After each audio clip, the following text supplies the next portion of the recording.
When you stand up here on top of the new Pan Am building, over 800 feet in the air, and look down around you, everything you see tells you this is New York. But wait a minute, is this New York? What about this? Can this be New York too? New York City is endless things. We'll find out about some of them today as Discovery comes home to New York City.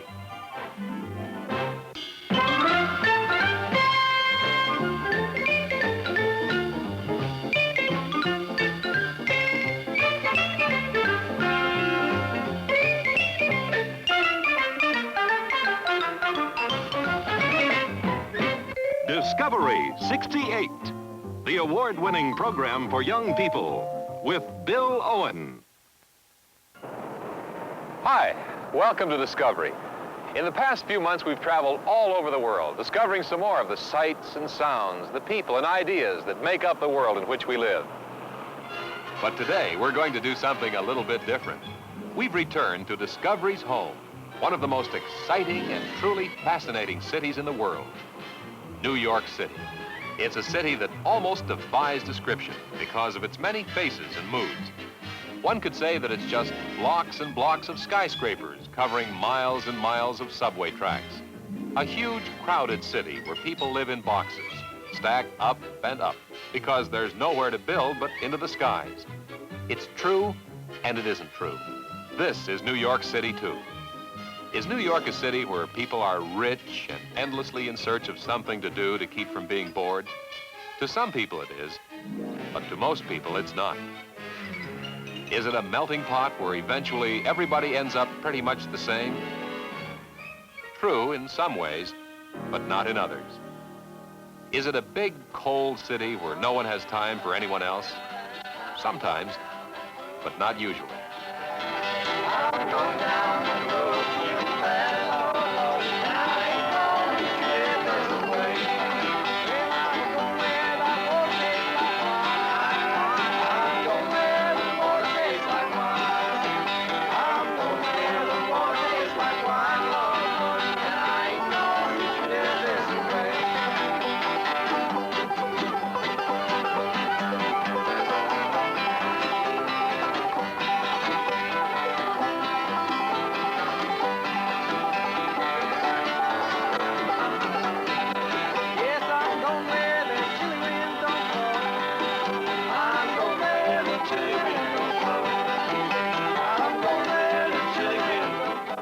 What is New York, then?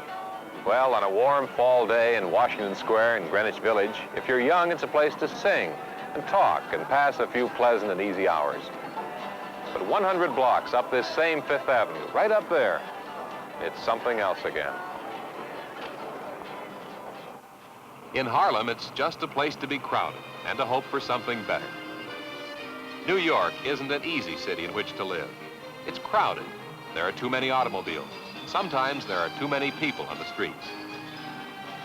The air isn't the clear air of the Rockies, but most of the people wouldn't leave if they were paid to go.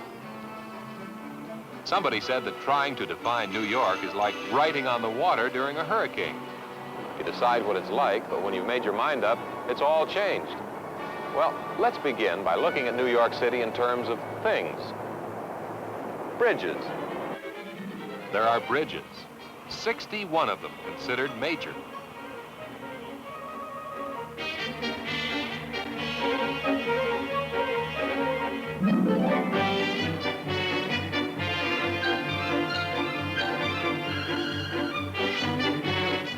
There are 4 automobile tunnels. There are 408 places to berth an ocean liner, if you've got an ocean liner. There are broad avenues of gleaming giant ice blocks, the glass curtain-walled construction styles of the East Side. There are crowded, blighted streets whose buildings have worn and dulled beyond hope of gleaming in the sun. There are wooden frame houses with rubber garden hoses tied to water spigots, as though they were addressed Ohio and wrongly delivered here to settle among apartment complexes. New York is what you happen to find here. It is what it tells you it is, day by day by day. To most youngsters in New York, the world is primarily composed of a few square blocks. The immediate landscape is one of parking meters and lampposts. doormen and delivery boys. A territory whose borders are marked off by traffic cops and stoplights, like squares on a giant's chessboard. But beyond, just beyond the small nest of a world which every New York neighborhood provides is a whole lot more. There are zoos and museums and ice skating and Radio City and hundreds of different kinds of food and more than 8 million other people. What part does all of that noisy wonderland play in the lives of the children of New York? How do they enter it and make it their own? We'll find out in just a minute.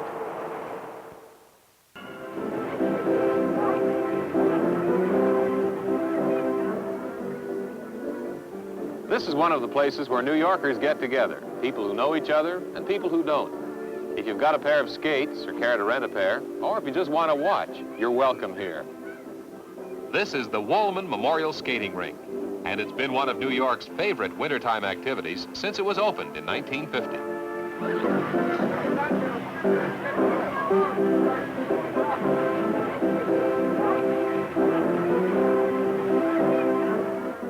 Wollman Rink is located toward the south end of New York City's largest park, Central Park.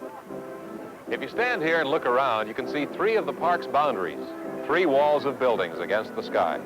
To the east, Fifth Avenue. To the south, Central Park South. And to the west, Central Park West. Right in the middle of the island of Manhattan, where rents are among the highest in the world and space is at a premium, there are 840 acres devoted to grass and trees, to baseball and band music, and right now, to ice skating. On a winter afternoon like this one, with many children and their parents bundled up in woolen clothing, you'll hear lots of laughter and bits of conversation that skate past you. This is one of the places where New Yorkers have a tendency to look, act, and sound a little more alike than they really are. After all, a wool cap is a wool cap, and a laugh is a laugh. But if we were to jump to the conclusion that the people who live here are all the same, we'd be making a big mistake. For instance, English isn't the only language you'll hear in the streets of the city. Con el nene también. Después que salga del trabajo, ¿está bien? Ok. Te voy a ver más tarde. The language we are hearing is Spanish. Yet everyone gathered together in this store understands it. We're in the city of New York, and all of these people live here. They are not visitors. Yet some of them do not as yet understand English. These are new New Yorkers, having migrated here from Spanish-speaking areas, most predominantly from the Commonwealth of Puerto Rico, which is a possession of the United States. There are many areas in the city where you could get along quite well without English. On the east side uptown, the language is German. This is East 86th Street, where there have been immigrants from Germany for more than 100 years. Ja. Ja, das gilt nicht. Also, mit Brennzwiebeln Ich bringe schnell Brot und Butter. Das richten wir noch eins. Das war ja wohl oh, mein Liebchen, wir trinken ein Likörchen und dann flüster ich dir was ins Öhrchen von der Liebe und des Lebens.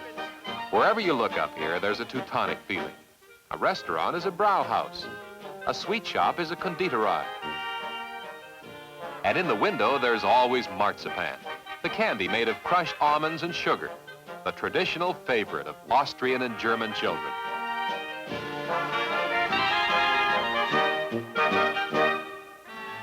A few blocks down 3rd Avenue, everything is Irish. Restaurants and shops are named after counties and towns in Ireland. And in these Irish windows, blood sausage, and Irish soda bread, and Irish bacon, and Irish honey. Everything to make the Irish who've been coming here to live since the 1850s feel a little more at home a little sooner. Recognizable goods that ever so slightly ease the ache that comes with giving up the country of your birth in favor of a land where there is greater opportunity. Greater opportunity. Never anywhere is that phrase more meaningful than among the persecuted European Jews who came to America, to New York City, because here at last they'll be allowed to live and let live, permitted the quiet freedom to observe their own religious rites in their own manner. Boys and girls living on the Lower East Side today look and act like American children everywhere. But some of their parents still look and sound much the same as they did when they, or their parents, first arrived from Europe. The Jews of New York's Lower East Side speak 2 languages besides English, and many of them speak even more. Some know Hebrew because it's the ancient language of the religion. Some also know Yiddish, which is a German dialect influenced by Hebrew and Slavic languages. So it's partly German, partly Polish, partly Russian, partly Romanian, partly Hungarian. By a kind of massive accident, it became the common language of the Jewish population of Central and Eastern Europe. It's still heard in New York City today, and this is what it sounds like. En wo is het dus? En dus is een tallisbijk, een bijk van een tallis. Men lijkt ze nooit een bij tallis. En men lijkt er aan een bijk aan. En dus macht het zeer een schönem set, macht een schönem eindruk. En dan neemt men dus een tresor en men gaat in de schieren aan een zoja. This is Bernstein's kosher delicatessen on Essex Street, in the heart of the old Jewish community on the Lower East Side. You won't find ham or bacon or pork being served here because Orthodox Jewish dietary laws consider these meats to be unclean. Also, where meat is served, milk, cheese, and butter are not served, and the reverse is true. What is typical food in a Jewish restaurant in New York City? Salami to start with, then there's hot corned beef, and the kind of spiced beef that's called pastrami. There are potato knishes and kreplach, a kind of dumpling. This particular restaurant even serves kosher Chinese dishes. For dessert, there is strudel, apple, cherry, and usually there is cheese strudel, but not here, because this is a restaurant which serves meat, and cheese, even in cheese strudel, is a dairy product. Well, we've been pointing out the differences in ethnic groups in New York City because they do exist in the rich, dense sub-communities within the metropolis. We could have done more. There are the Italians of New York's Little Italy. And there is Chinatown. There are the Hungarians, and the Poles, and the Finns, and the Czechs, and the Greeks, and almost every other group in the world. There's another point to be made. How New Yorkers from different backgrounds get together and use their city. We'll see a zoo to which adults aren't admitted unless they're in the custody of a child, and a museum that's nearly a secret. And we'll do that in just a minute.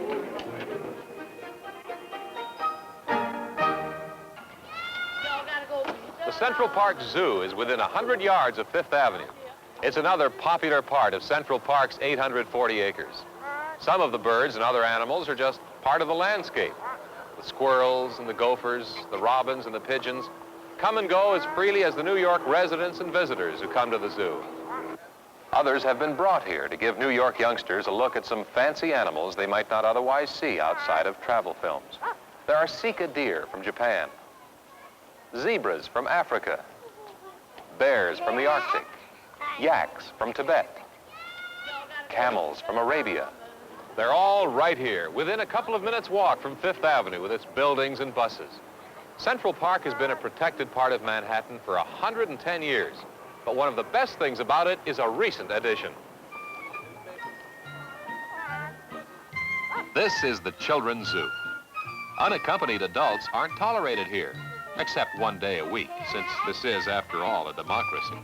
But this is a children's world, constructed with only one thing in mind: letting young hands touch and feel, and young minds stretch and learn.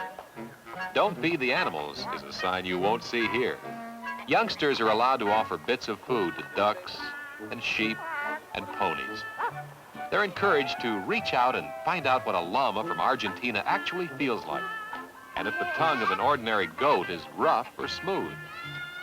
Lots of the children who visit the Children's Zoo are New Yorkers. It's become a year-round habit with people who live here. But there are some other things which are high on the list of any visitor, but which most New Yorkers put off until tomorrow. Here's one of them. Every year, for a modest fee, 2 million individuals ride 102 elevator floors to get here. The top of the Empire State Building, the tallest building in the world. It's a once-in-a-lifetime view. exactly 1,472 feet above street level.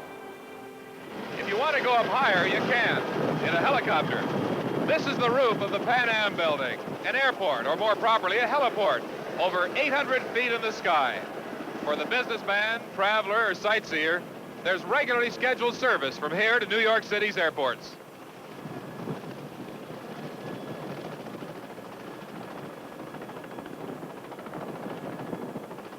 From a helicopter, you can see in all directions. You can get a sense of the way Manhattan lies, surrounded by the other 4 boroughs. You can see to the Hudson River on the west, and the East River, over where its name indicates it ought to be.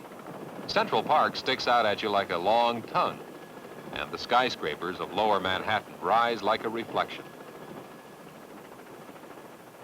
This is New York from the top. Maybe it can be said that people who live here like to meet the city eye to eye. Maybe that's why it's mainly the tourists who zoom up all these floors to look out at the city. New Yorkers are used to having a lot of people around. They're well accustomed to crowds and noise.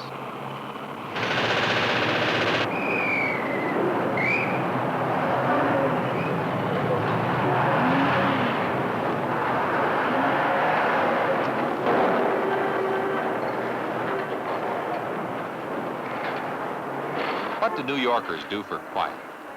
There are at least a few places where they know they can always find peace, even in a city of 8 million human beings. One of them is here in Fort Tryon Park, overlooking the Hudson River.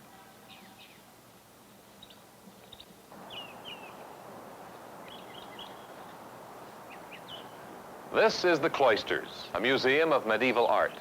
It's a branch of the Metropolitan Museum of Art. It's been one of the city's most popular quiet places since it was opened to the public in 1938. There are frequent programs of recorded music from the period in which cloisters were a feature of everyday architecture. This is one of the museum's 4 French cloisters, or covered walkways. In the 12th century and before, walkways like this were considered ideal for silent thought and private study. They still are.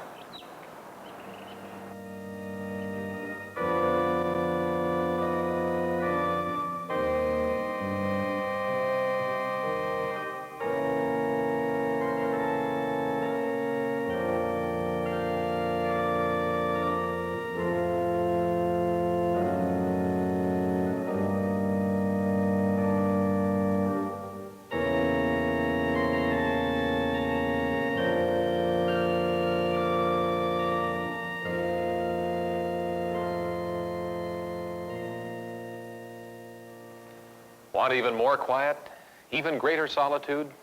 It's New York City's quietest mood. And it happens like clockwork once every week. This is Wall Street on Sunday morning. There is absolutely no place in the city as silent on a Sunday. For comparison's sake, this is the same Wall Street on a working day.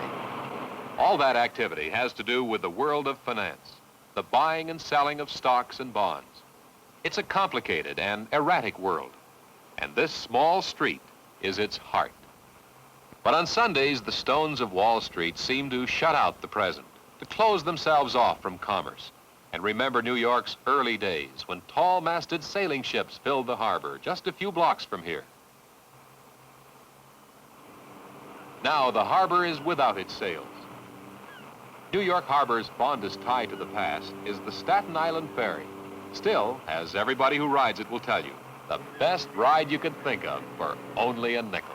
It takes 20 minutes to cross from the ferry docks on the Manhattan side to the terminal at St. George, Staten Island. In that little stretch of time, you get a good look at the busy New York Harbor, including the most American of all American trademarks, the Statue of Liberty. There she is, over there. To tourists, newcomers to the city of New York, and even its hardened residents, she's something to be seen. Well worth the trip over to where she stands. But if you happen to take this boat every day to get to work or to school, then she's something a little like the iron deer on the front lawn in West Virginia. It all depends on your point of view. And so, for that matter, does New York City. We'll be back in just a minute. We've seen a little bit of New York City as it presents itself to strangers. We've been in Manhattan because that's the part most people think of as New York. But what if you lived in one of the other boroughs, and life in Manhattan was as far from your everyday thoughts as it might be if you lived in Iowa or Louisiana? Well, life in Eltingville, on the southern tip of Staten Island, is about as remote from life in Manhattan as you can get and still be within the city limits. Peter Cruz lives in Eltingville. His world is made up to a large degree of truck farms and marshes and rural lanes and paths. What's on his mind? Well, horses and ponies, for one thing, and baby raccoons, skunks, hamsters, and mice, and dogs and cats. We'll find out all about that next week on Part 2 of Discovery Comes Home to New York City. See you then. Bye-bye. The Discovery Production Unit's domestic transportation arrangements and production consideration provided by United Airlines.